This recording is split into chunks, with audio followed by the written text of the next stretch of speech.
प्रसंग चल रहा है। भगवान समुद्र के तीर पर हैं। विभीषण जी भगवान के श्री मुखारविंद चरणारविंद का दर्शन करके त्राहि माम शरण में हुए।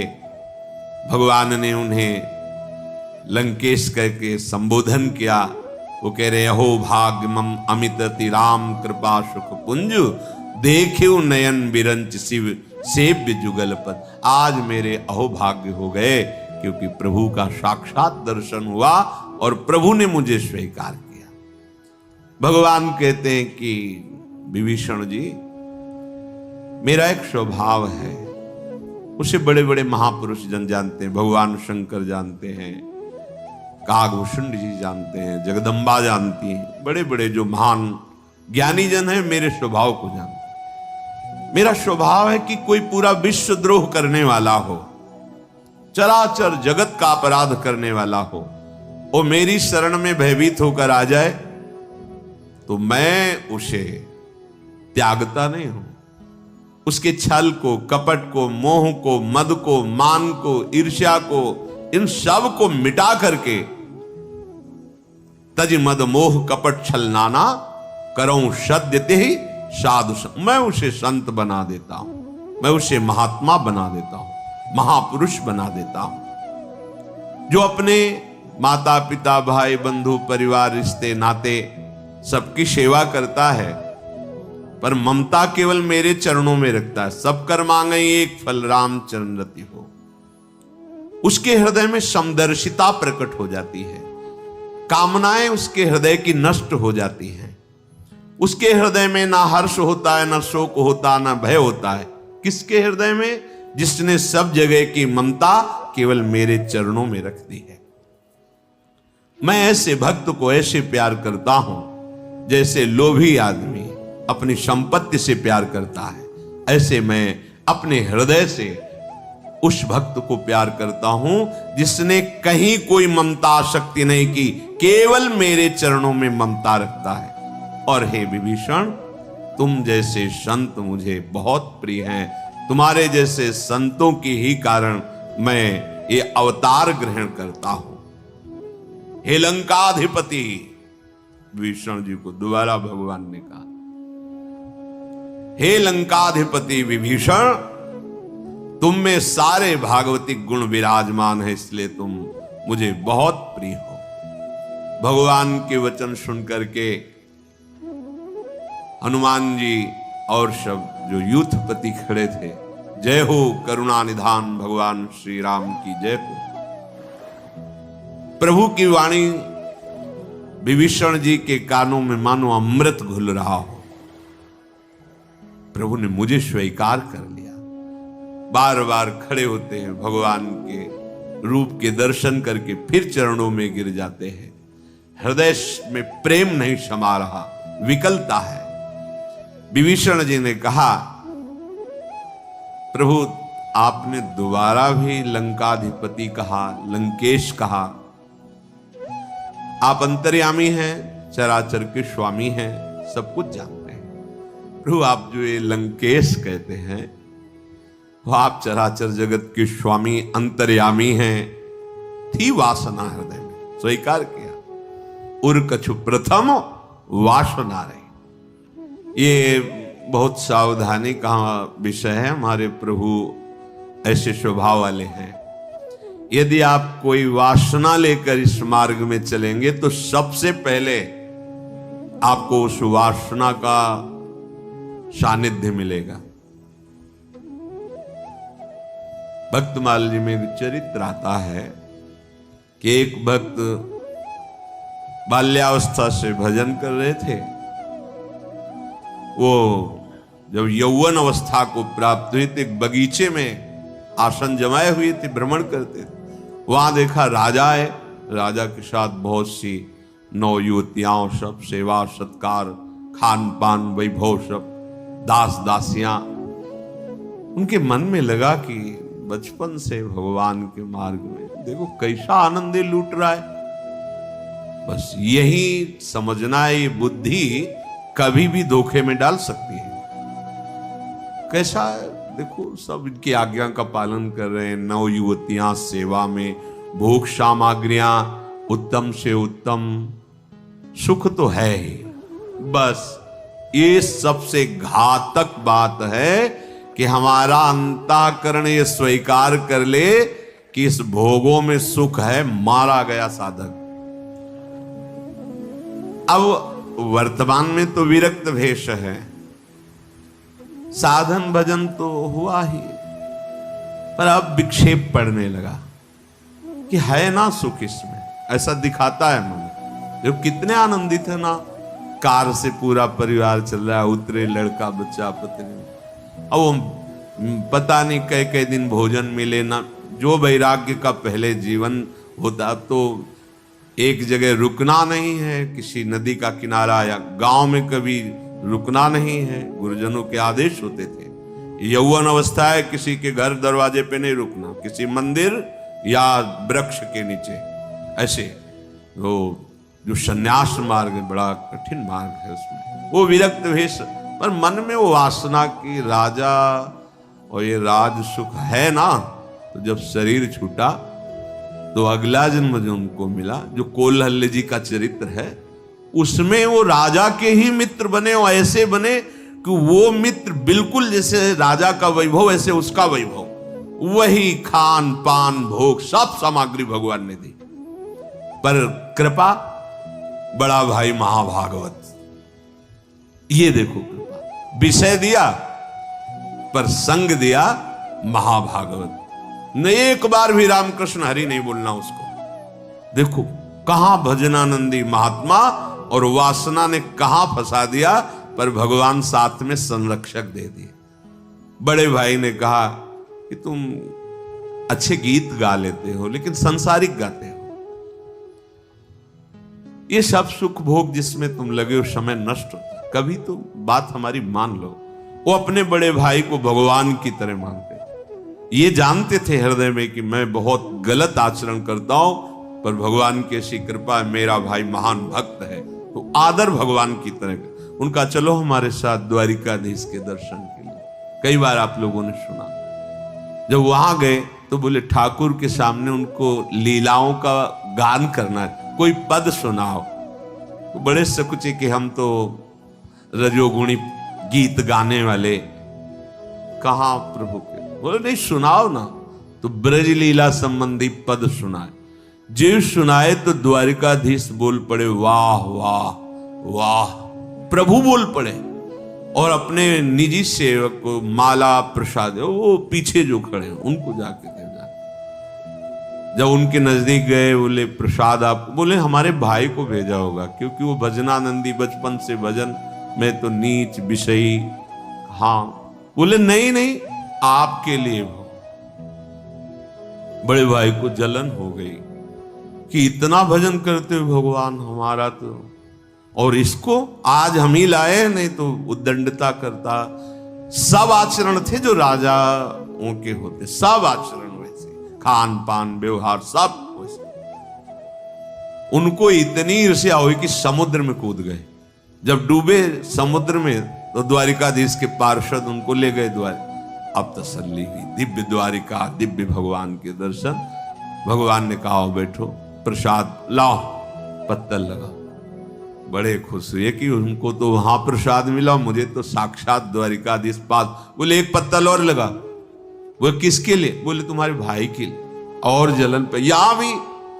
तब उन्होंने कहा समझो तुम आज भजन कर रहे हो, बहुत पूर्व का भजनानंदी केवल एक वासना आ गई थी राजा के राज सुख को देखकर, इसलिए वो नहीं जानते उसका भजन कितना एकत्रित है और तुम्हें कितना प्यार करता है। जो मेरे भक्त से प्यार करता है वो मुझे भक्त से भी अधिक प्यारा होता है, और वो स्वयं एक भजनानंदी महात्मा है, केवल एक वासना के कारण ऐसा। समझो कोई भी वासना लेकर इस मार्ग में चलोगे तो पहले वो वासना चाहे ज्ञान के द्वारा नष्ट हो, और यदि आप ज्यादा हट करोगे तो फिर भोगा के मायाधीश है, उनके पास कोई कमी थोड़ी है। तो विभीषण जी स्वीकार कर रहे हैं, कह रहे हैं कि प्रभु लात मारा है, इसी सिंहासन पर बैठूंगा तेरा नाश करवा के। थी लेकिन प्रभु जब से आपका दर्शन हुआ अब कोई ऐसी आकांक्षा नहीं। भगवान करुणा करके विभीषण जी के दर बोले, प्रभु भगवान शिव के जो मन को सदैव आह्लादित करती है आपकी प्रेम लक्षणा भक्ति, वो मुझे प्रदान। भगवान ने कहा, एवं मस्तु, ये तो मिलेगी ही, पर लंकाधिपति का तिलक भी हम ही करेंगे। लाओ समुद्र का जल लाओ। एवं मस्तु कई प्रभु रणधीरा, मांगा तुरंत सिंधु करने। तत्काल समुद्र का जल लाया गया और लंकाधिपति का अभिषेक विभीषण जी के। यद्यपि अब तुम्हारी इच्छा नहीं है, पर पहले था, पहले वाला ये स्वीकार करो, और जो मांगा है ये तो तुम्हें मिलेगी, भक्ति मिलेगी। अस कहि राम तिलक ते सारा, सुमन वृष्टि नव भई। देवता लोग पुष्पों की वर्षा करने लगे। महाभागवत विभीषण जी को लंकाधिपति का पद भगवान ने प्रदान कर दिया। देखो कहां रावण ने लात मारी थी, अब कोई सहारा नहीं रह गया था। आज भगवान ने विभीषण जी को लंकाधिपति ही नहीं, समस्त भक्तों का सिरमौर बना दिया। भगवान शिव के मानस में जो भगवान की प्रेम लक्षणा भक्ति, वो प्रदान की विभीषण जी को। जो संपत्ति शिवरावन ही दीन दिए दस माथ, सोई संपदा विभीषण सकुच दीन रघुनाथ। बहुत आराधना और तब लंकाधिपति बना, और भगवान बहुत सकुच से दे रहे कि मेरे चरण आश्रित को ये लोक वैभव, ये कोई वस्तु है? माया वैभव कोई वस्तु है? कोई वस्तु नहीं। भगवान का प्रेम, भगवान का। अभी क्या है कि हम लोगों की दृष्टि विचार माया में ना, रुपया मिला तो बहुत कुछ मिल गया, सम्मान मिला तो मानो जीवन मिल गया, ऐसा लगता है। किसी को बता दे कि आप जो सेवा करो इसका परिणाम होगा कि तुम्हारी जितनी सुविधाएं सब नष्ट हो जाएंगी, दोबारा नजदीक नहीं आएगा, क्योंकि यही संतों का आशीर्वाद माना जाता है कि तुम्हारी कामना, तुम्हारा रुपया पैसा, तुम्हारा लोक व्यवहार बढ़े, नहीं भगवत प्रेम बढ़े तुम्हारा। तो कौन चाहता है भगवत प्रेम? जो माया मल से रहित हृदय है वो चाहता है। भगवान ने विभीषण जी को लंकाधिपति और अविरल भक्ति दोनों प्रदान की। ये लोक सुख का रोग जब तक छूटता नहीं तब तक आनंद का अनुभव नहीं होता। हम लोग इसी बात में सब परेशान हैं। कहीं कोई बता दे, चाहे 50,000 किलोमीटर जाना पड़े, बस वो ऐसा आशीर्वाद दे दे, ऐसा जंतुर बांध दे, ऐसा हवन करा दे, ऐसा कुछ खिला पिला दे, बस हमारी कामना जो है वो पूर्ण हो जाए। हम कहते कुछ नहीं करना पड़ेगा। प्रणत कामदम पद्मजार्चितम। देखो संपत्ति भी दी और विरल भक्ति भी दी।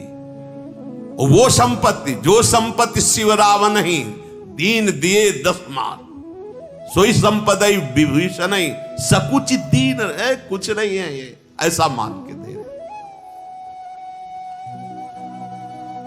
प्रभु अपना ले, यही सबसे बड़ी बात, पर ये समझ में नहीं आता किसी के। प्रभु तो अपनाए हुए हैं, तुम प्रभु को अपना लो, अपना मान लो। यही सत्संग का सार है कि तुम्हारे हृदय में बैठ जाए मेरे प्रभु। पता नहीं लगता कि किसी को मृत्यु की याद नहीं क्यों नहीं आ रही? तुम्हें समझ में नहीं आ रहा तुम्हारा सब छूटने वाला है? अरे कम से कम जिसे सजा होती उसको तो पता है ना कि 10 तारीख को 10 बजे। यहां तो 10 सेकंड का पता नहीं, फिर भी तुम कल्पनाएं कर रहे हो वर्षों की। सेकंड का भरोसा नहीं। पर यही है माया जो विस्मृति के गर्त में डालकर भगवान से विमुख किए हुए है।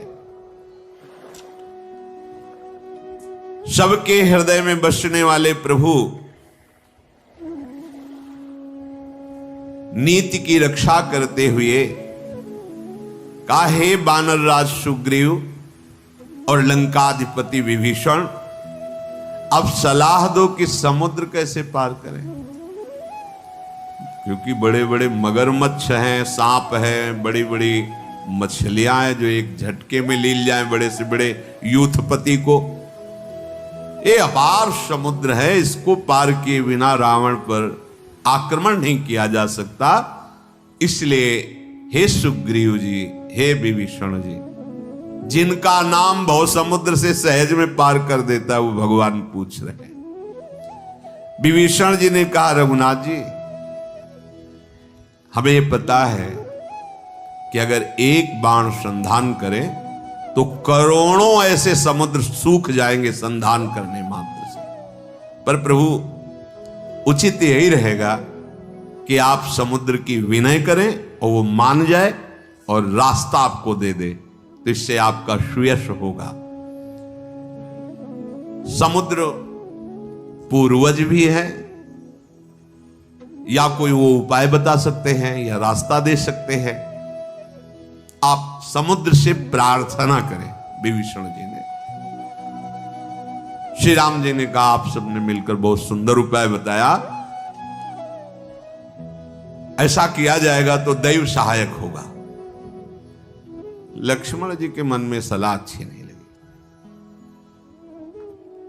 प्रभु के वचन सुनकर उनके हृदय में थोड़ा सा दुख हुआ और कहा, प्रभु आपके श्रीमुख से दैव शब्द सुनकर के अच्छा नहीं लगा।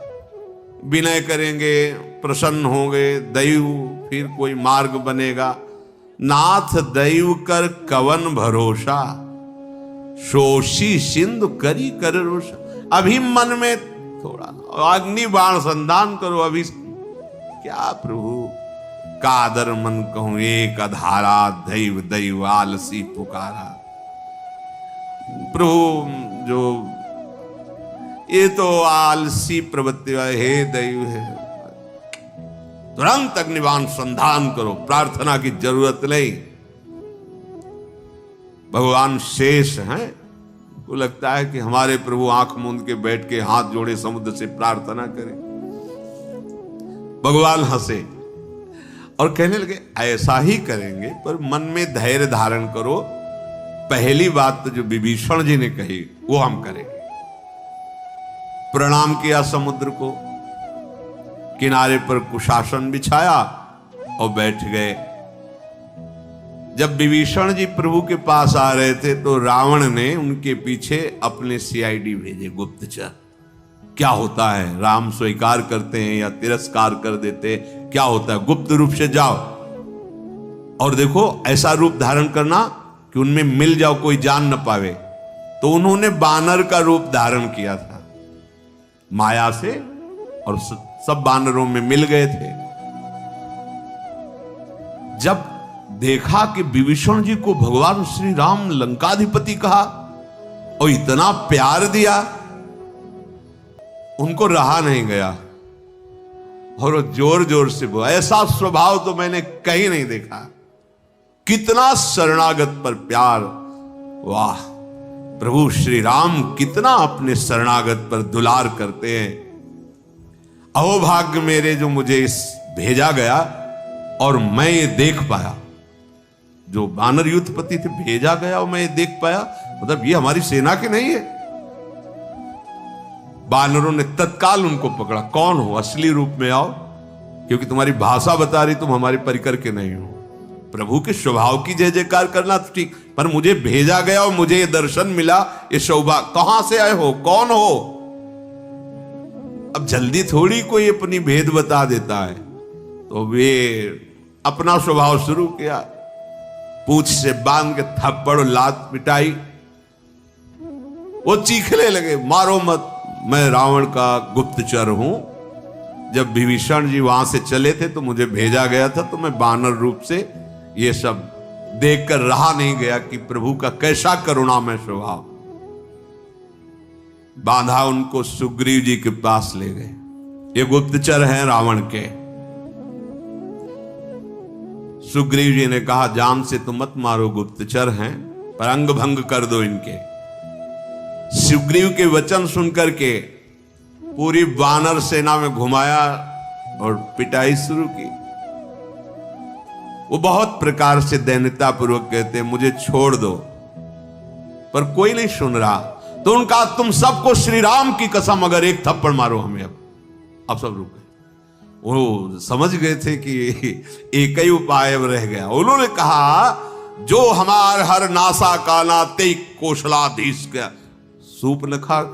बोले यहां ज्यादातर जो है नाराजगी जब होती है तो नाक ही कान काट दिए जाते हैं, तो इसलिए उन्होंने कहा हमारे को अब मारो मत, तो हमारे नाक कान मत काट लेना, तुम्हें भगवान राम की कसम है अगर कोई। बिल्कुल सब रुक गए। लक्ष्मण जी ने जब देखा कि इनको पता है कि राम नाम उच्चारण करने से, राम की कसम से हम बच जाएंगे, तो नजदीक गए, उनको बंधन मुक्त किया और बड़ा दुलार किया लक्ष्मण जी ने कि मेरे प्रभु का आश्रय और मेरे प्रभु का नाम तुमने उच्चारण करके बचने का भाव किया, छोड़ दो इनको। लक्ष्मण जी ने कहा कि मैं कुछ शब्द लिख के देता हूं, रावण के गुप्तचर हो, रावण को जाके देना और मुख से कह भी देना, कह देना अरे कुल घातक, ये लक्ष्मण के शब्द हैं, कहे मुखागर मूढ़ मम संदेश उदार, सीता दे मिलो न त आवा काल तुम्हार। अरे दशग्रीव रावण, मैं कृपा से ये बात संदेश भिजवा रहा हूं, भयवश नहीं। तू अभी आ जा और प्रभु के पैर पकड़ ले, सियाजू को वापस कर दे, बच जाएगा। नहीं तो काल की भी सामर्थ्य नहीं कि रघुनाथ जी के बाण से तेरी रक्षा कर सके। निश्चित समझ अब तो विनाश के कगार पर खड़ा है। दूतों ने लक्ष्मण जी के चरणों में साष्टांग प्रणाम किया और भगवान श्री राम की जय जयकार की, चल पड़े। रास्ते में वो भगवान के रूप और स्वभाव की चर्चा परस्पर कर रहे थे। लंका में आए, रावण के चरणों में प्रणाम किया। रावण ने हंसकर कहा,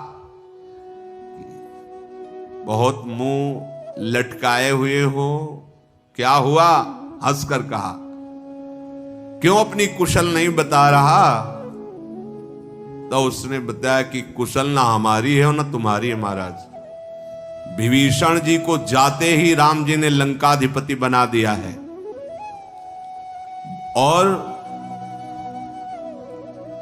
कोई भी बानर एक ऐसा सेना में नहीं जो अकेले तुम्हें जीत ना सके। ये मैंने देखा है, वहां जाकर के पिसोगे, सब पिसोगे। जैसे गेहूं के साथ घुन पिसता है, ऐसे तुम्हारे साथ पूरी लंका नष्ट होगी। भालू वानरों की सेना का तो ऐसा हाल है कि काल मिल जाए तो उसको भी खा जाए, इतने रोष में है। ये तो कहो समुद्र बीच में आ गया इसलिए आप हंस रहे हो। अगर समुद्र बीच में ना आया होता तो अब तक जो हाल होता वो आप देख लेते। अरे रावण ने कहा यही बात तो मैं भी कह रहा हूं कि अगर समुद्र बीच में ना होता तो राक्षस अब तक कलेवा कर लिए होते उन वीर बानर और भालुओं का। मनाओ के बीच में समुद्र है तो वो जिंदा है, और तुम जिन तपस्वियों की बात करते हो ना, वो मेरे भय से भयभीत है। रावण को कभी भी ऐसा महसूस नहीं हुआ कि उसे भय लग रहा हो। भगवान का पार्षद है, केवल स्वांग कर रहा वैर का। क्या हुआ? मेरा महान प्रताप वहां प्रकट नहीं है रामादल में, सब भयभीत नहीं मेरे बल से। तू बता क्यों नहीं रहा है? दूत ने कहा, नाथ जैसे कृपा करके पूछ रहे हो वैसे क्रोध छोड़कर मेरी बात सुनना।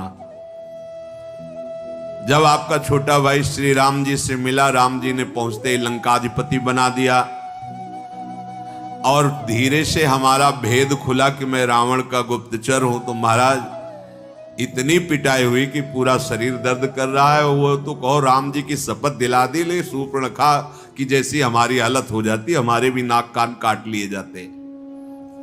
श्रवण नासिका काटे लागे, राम शपथ दीन्हे हम त्यागे। और नाथ आप पूछ रहे हो कि यूथपति कौन कौन, सेना कैसी, तो हमारे तो दो ही लोग हैं, दो ही मुख हैं। अगर करोड़ों मुख वाला कोई हो और सेना का वर्णन करना चाहे तो वर्णन नहीं कर, इतनी सेना है महाराज। एक से एक भयंकर विशाल बल वाले रीछ और बानर हैं। जिसने नगर में आके जलाया था ना और आपके पुत्र अक्षय कुमार को मारा था, वो सब बानरों में आप ऐसा समझ लीजिए थोड़ा कम ही है। दूतों ने बताया, नाथ आपने पूछा कि सेना, तो प्रभु जिसने नगर को जलाया और आपके पुत्र को मारा, हमने ऐसा अनुभव किया कि सब बानरों में वो कम बल वाला है। मतलब इनसे भी एक से एक असंख्य नाम वाले, असंख्य संख्या में कठोर भयंकर स्वभाव वाले, असंख्य हाथियों का बल एक एक यूथपतियों में। कैसे वर्णन करें महाराज, कुछ नाम याद कर लिए हैं। द्विविद, मयंद, नील, नल, अंगद, गद, विकटास, दधिमुख, केहरि, निसट, सठ, जाम्बान, ये सब महाबल राशि यूथपति हैं। और इनमें सब में सुग्रीव जैसा बल है। एक दो नहीं महाराज, करोड़ों ऐसे यूथपति हैं।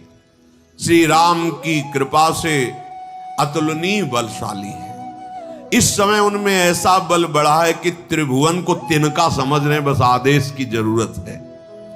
मैंने ऐसा सुना है वहां कि 18 पद्म तो सेनापति हैं बानरों के। लाख, करोड़, अरब, खरब, ऐसे तो पद्म संख्या जो होती है उसमें पद्म 18। जूथप बंदर, जूथप मन सेनापति, 18 पद्म सेनापति हैं। सेना कितनी महाराज, इसकी तो गणना नहीं। और महाराज हर सेना का जो शूरवीर योद्धा है, सेनापति की तो बात जाने दो, वो हाथ मसल रहे कि बस आदेश करो रावण की अभी खोपड़ी मीस दे जाके। महाराज रघुनाथ जी आज्ञा नहीं दे रहे हैं। कितने तो ऐसे कह रहे हैं प्रभु से कि आप आज्ञा करो, हम समुद्र को पी जाएंगे, रास्ता मांगने की जरूरत नहीं है, मछली और मगरमच्छ इन सबको खा जाएंगे। कितने ऐसा करें, आप आदेश करो, इतने पर्वत तोप देंगे कि समुद्र में मार्ग बन जाएगा। मर्द गर्द मिलवही 10 सीसा, ऐसे वचन कहा। सब कह रहे हैं बस आदेश करो, मिट्टी में मिला देंगे 10 कंधर रावण को। महाराज उनकी गर्जना, उनकी तर्जना, ये ऐसा लग रहा है कि प्रभु आदेश कर दे तो लंका को लील जाएंगे। ऐसे ऐसे महान यूथपति है। सब बानर भालू वैसे ही सूरवीर हैं, पर राम की उन पर कृपा है, इसलिए वो संग्राम में एक बानर करोड़ों काल को जीत सकता है। ये इसमें कोई बड़ी बात नहीं है। ताको कछ प्रभु अगम नहीं, जाको तुम अनुकूल। बहुत बड़ी बात ये समझ में आई कि जिसे प्रभु की कृपा प्राप्त हो गई, ताको कछ प्रभु अगम नहीं। बोले रूई बड़वा नल को जला देगी, बड़ा आश्चर्य, मतलब बड़ा आश्चर्य। तो भगवान की कृपा सर्वाश्चर्य। दूत कह रहे हैं रावण के, मानो जैसे राम के पक्ष से बोल रहे हो, महाराज एक बानर में इतनी सामर्थ्य करोड़ों काल को परास्त कर सकता है, क्योंकि उस पर राम कृपा है। यही भगवान की कृपा का जिसे परिचय हो जाता है, निहाल हो जाता है। और महाराज ये तो हमने सेना की बात की, अब प्रभु की बात। श्री राम ने कहा प्रभु, वो भूल गया कि हम किनकी बात किनके लिए कर रहे हैं। अपने राजा से प्रभु की बात, श्री राम जी की बात कि, और अब ये तो उनकी सेना की बात है, मानो ये रामदूत बन के आया हो। अब प्रभु की बात, उनके तेज, उनके सामर्थ, उनके बल, उनकी बुद्धि की अधिकता 2000 जिभ्या वाले लाखों शेष एकत्रित होकर वर्णन करें तो भी नहीं कर सकते। महाराज एक बाण में समस्त समुद्र को सोखने की सामर्थ्य वाले हैं। पर उन्होंने आपके भाई से उपाय पूछा तो उन्होंने बताया कि विनय करो। तो इस समय वो विनय कर रहे हैं समुद्र की। आपके भाई की सलाह से वो समुद्र से राह मांग रहे हैं। रावण खूब ताली बजा के हंसा। अच्छा, सलाहकार डरपोक विभीषण, और जिनकी तुम बात कर रहे हो वो तपस्वी हाथ जोड़ के समुद्र से रास्ता मांग रहे हैं। हाँ, बहुत सूरवीर हैं। इतनी बातें सुनो, उसे और कुछ याद नहीं रहा। बड़ा विचित्र स्वभाव इसका भी। डरपोक विभीषण के वचनों का प्रमाण मानने वाले तपस्वियों की तू बात करता है। अरे मूर्ख, झूठी बड़ाई मत कर। मैंने तेरी बात से ही शत्रु की थाह पा ली है। समुद्र से हाथ जोड़ के रास्ता मांग, कहीं जड़ समुद्र से रास्ता मांगा जाता है? अरे जिसका सलाहकार भाई विभीषण डरपोक निष्कासित लंका से, उसको विजय मिलेगी, विभूति मिलेगी, और खूब ठहाका मार के रावण हंसा।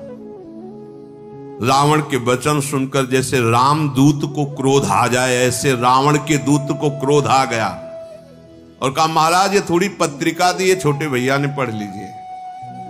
अब जो ही लखनलाल की दी हुई पत्रिका बाची, बाएं हाथ से ली रावण। दुश्मन की चिट्ठी बाएं हाथ से ली जाती है और मित्र की दाएं हाथ से। बाएं हाथ से पत्रिका में लिखा था, है मूर्ख रावण, बातों से मन को रिझा करके अपने कुल का सर्वनाश मत कर। राम जी से विरोध करने पर तुझे ब्रह्मा विष्णु महेश भी मिलकर नहीं बचा सकते। पत्री में लिखा था, अरे मूर्ख रावण, केवल बातों से मन को रिझा मत, अपने कुल का सर्वनाश मत कर। राम जी से विरोध करने पर तुझे ब्रह्मा विष्णु महेश भी नहीं बचा सकते। एक उपाय रह गया है, अभिमान छोड़ और अपने भाई विभीषण की तरह मेरे प्रभु श्री राम की शरण में आ जा। अरे दुष्ट, नहीं तो राम जी के बाण रूपी अग्नि में समस्त निशाचर पतिंगे की तरह भस्म हो जाएंगे। पसीना आ गया रावण के। अभी हंस रहा था, जब पत्रिका पढ़ी लखनलाल की, पसीना आ गया। परंतु सभा के सामने भय प्रस्तुत हो जाए, हंसते हुए, बनावटी हंसी करते हुए कहा, ये छोटा तपस्वी समझता है हाथ से आकाश को पकड़ लेंगे, तब मैं आकाश की तरह विशाल हूं। ये छोटा तपस्वी लक्ष्मण केवल वाग विलास की डींग हाँकता है। ऐ दूत, तू जिनकी बात कर रहा है मेरे सामने कुछ नहीं है। दूत ने कहा, नाथ अब मैं अपनी तरफ से कुछ कह रहा हूं। मेरी प्रार्थना मान लो, आप हमारे स्वामी हो, ये अभिमान का स्वभाव छोड़ दो। आप ये जितनी बातें लक्ष्मण जी ने लिखी हो, जितनी बातें मैंने कही, मैं सत्य को साक्षी करके कहता हूं ऐसा ही होगा। यदि आप नहीं माने, क्रोध छोड़िए, मेरे वचन मान लीजिए और श्री राम जी की शरण चले जाइए, वैर त्याग दीजिए। रावण दूत बोल रहा है रावण को, यद्यपि आपने बड़ा अपराध किया है, पर मैंने देखा है प्रभु का स्वभाव बहुत कोमल स्वभाव के है, समस्त लोकों के स्वामी हैं। जो ही आप शरण में जाओगे वो आपको हृदय से लगा लेंगे उठा के, सारे अपराध माफ कर देंगे। जानकी जी रघुनाथ जी को समर्पित कर दीजिए। प्रभु, मैं आपका निजी सेवक हूं, इसलिए मेरी बात मान लीजिए। जो ही कहा कि विभीषण जी ने भी यही कहा था कि मैं छोटा भाई हूं, मेरा दुलार रख लीजिए। जानकी जो ये बात उसको पसंद, जे भी कहा जानकी जी को वापस कर दीजिए, मैं आपका निजी अंग सेवक हूं। भरी सभा में उसने चरण प्रहार की, तत्काल लात मार के गिरा।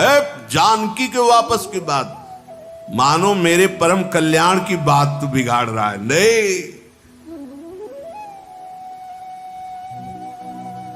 संभल करके उठे, प्रणाम किया दूतों ने और कहा, प्रभु अब ये तो गर्दन उतार दो, नहीं अब गर्दन झुकेगी तो राम जी के सामने ही झुकेगी। देखो ये रहस्य है, जब देख लेता है रावण ना कि इस पर प्रभु के प्रेम का रंग चढ़ रहा है, तो हमारे पक्ष में मत रहे, अब तो विनाश लायक नहीं रह गया, अब तो जा, उनके रूप का आनंद ले, उनकी लीला का आनंद ले। और जिसके मन में देखता है कि राम के प्रति वो भाव नहीं है, प्रेम भाव नहीं, तो उसको अपने पक्ष में करता है कि तुम बाण द्वारा परम पद बचेगे कोई नहीं, सबको भगवान से मिलाऊंगा। मानो आंतरिक संकल्प रावण का है कि कोई नहीं बचेगा, सबको भगवान की प्राप्ति कराऊंगा। एक जैसे संत महात्मा जन भक्ति से, तो ये अपने विवेक से भगवान से वैर करके सब पूरे कुल को तारेगा।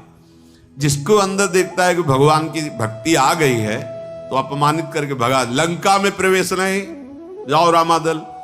वो प्रणाम किए और श्री राम जी की कृपा से परम गति को प्राप्त हुए। भगवान की कृपा, वो वापस हुए, भगवान के चरणों में गए, भगवान की कृपा हुई और वो परम धाम को प्राप्त हुए। ये अगस्त्य ऋषि के शाप से राक्षस भाव को प्राप्त हुए थे। भगवत कृपा से कल्याण होने में कोई देर थोड़ी है, पर हम भगवत कृपा का आश्रय नहीं लेते, देहाभिमानी जन है। अभिमान के कारण विषय भोगों में प्रियता है, देहाभिमान ही कर्तृत्व भोक्तृत्व भाव रखता है, इसीलिए ये भगवत प्राप्ति हमें आवश्यक नहीं लग रही। नहीं तो जहां ये बात समझ में आएगी ना, एक सेकंड भी समय आप व्यर्थ नहीं कर सकते। चिड़चिड़ापन पैदा होता है, जैसे कोई